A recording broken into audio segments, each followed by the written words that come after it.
Pastor Ed here with day 4 of our daily devotions for this week leading up to Reformation Sunday. We've been talking about the Reformation, specifically the role that that Luther's translation of the Bible from the original Greek into German, the language of the people, what a landmark, incredible moment that was. Not only to be able to put the scriptures in people's hands, but also to encourage literacy. Because at the time that Luther translated it and it was published in 1522, in other words, 500 years ago, only 5% of the population in Germany could read and write. And then suddenly, now that once they had the Bible in their own language, people were anxious, willing, motivated to learn. Similarly, the story is told because the same strategy goes on to this day, and I talked about the Wycliffe Bible Translator Organization. A fellow by the name, I don't have his name, Perry Loffman. But he has a friend by the name of Bill who was a Bible translator for the Wycliffe Bible Translators. And he went to work in some very remote mountains in Bolivia. Now, this Bill was on the second Wycliffe team sent into that region. The first team went into the most prominent village in that area.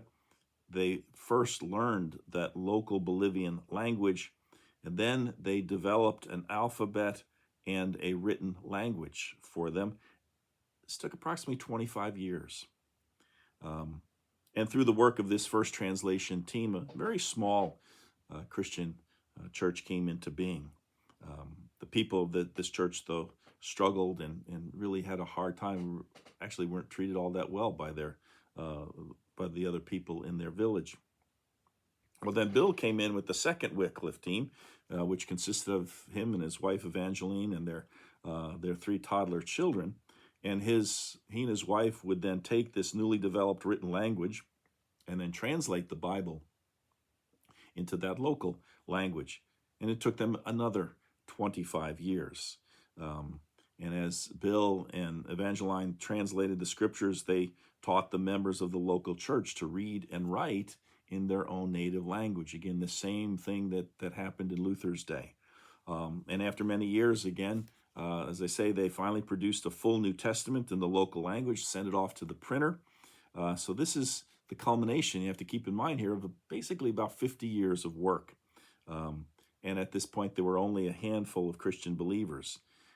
And when he told his friend that when they sent the manuscript off to the printers, they couldn't help but wonder if all their hard work and all the hard work of the team that went before them would be a waste, because there apparently were so few believers to receive it.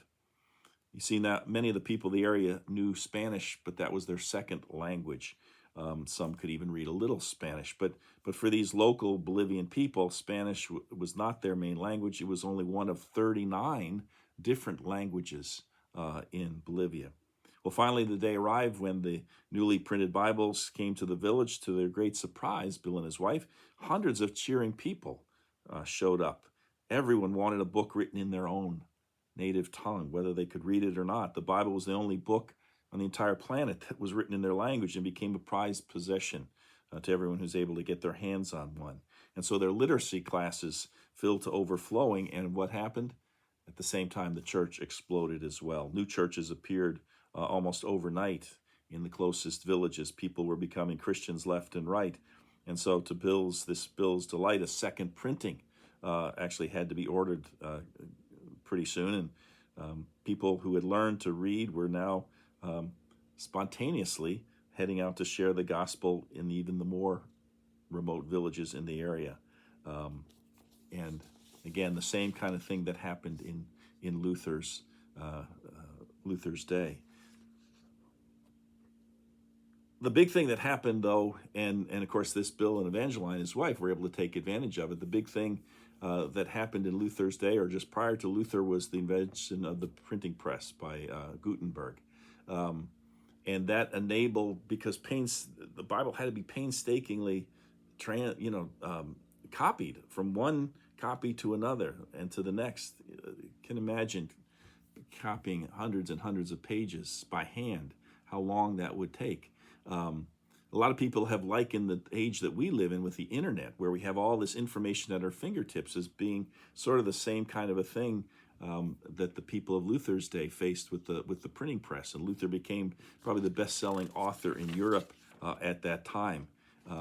And again, the explosion of written materials encouraged people to read and write. It wasn't going to be just the nobility, and wasn't going to be just the learned people, professors and so forth, and the higher up among the clergy. And now everybody was going to have a chance to read the Bible. What a gift that we enjoy in our own time that we kind of take for granted. But it was a special moment that we trace back to Martin Luther and the Reformation. Let's close again with our prayer of the week. By your word, eternal God, your creation sprang forth, and we were given the breath of life. By your word, eternal God, death is overcome. Christ is raised from the tomb. We're given new life in the power of your Spirit. May we boldly proclaim this good news in our words and our deeds, rejoicing always in your powerful presence through Jesus Christ, our risen Lord. Amen. All righty, we'll see you again tomorrow to wrap this up on Saturday. Until then, take care. Bye.